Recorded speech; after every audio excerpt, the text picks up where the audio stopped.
Everton 1, West Ham 3. Gotta be honest, I wasn't expecting that at all. Possibly one of the worst games I've watched for a good while. I think the first half was reminiscent of the Martinez era, where we were just passing it across the back four, sideways. I think the two centre backs had the most touches than anyone else on the pitch. No plan, no direction. Second half was more of the Koeman era, where I don't think I had a clue what was going on. So very disappointing. 3 sloppy goals conceded. First one, I think Zuma's got to be aware that Digne's, I think it was the edge of the West Ham penalty box, tries to stop for a moment to try and play the offside, realises he's not. By then it's too late. Bang, 1-0. Second goal, Pickford, poor kick. Don't know why he's done that. 2-0. And then we pull one back before half time. Decent cross and a decent header from Sigurdsson. But there was just too many players on that pitch that was, being polite, shocking. Sigurdsson was anonymous for the first half hour. I thought Toffee, who you know I do like, he's very likeable. He grafts and he's a finisher in the penalty box. But today he should have had a hat-trick. First chance was the header. If he heads it either side of the keeper, it's a goal.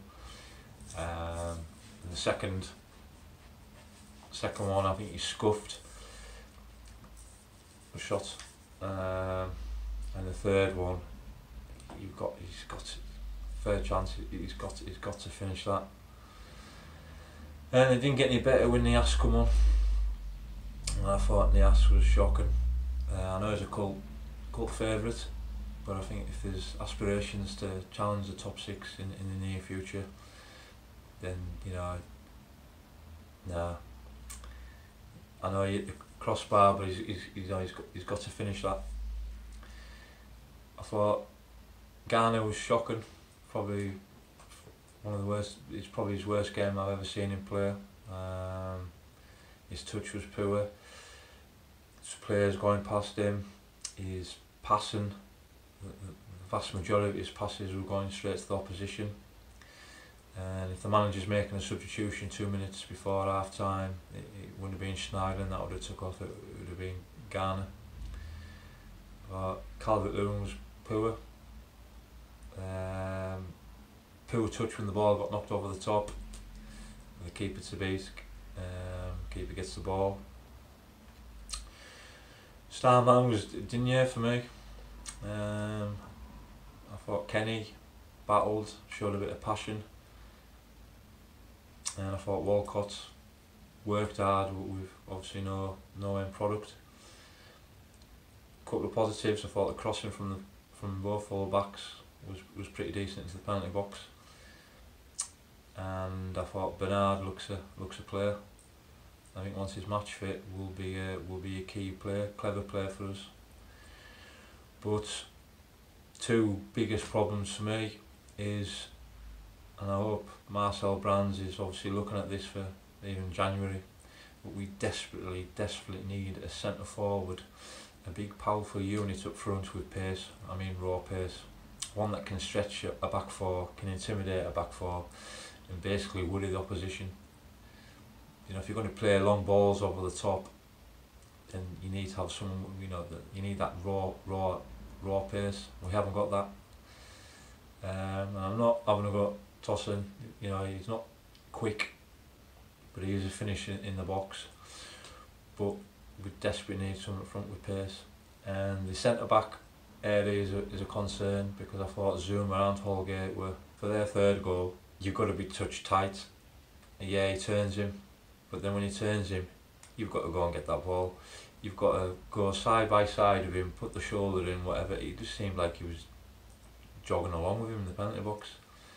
It was a shocking goal. I mean, all 3 goals we conceded were shocking. And you looked at the fixture list. We've had an easy start, and we just haven't made the most of it.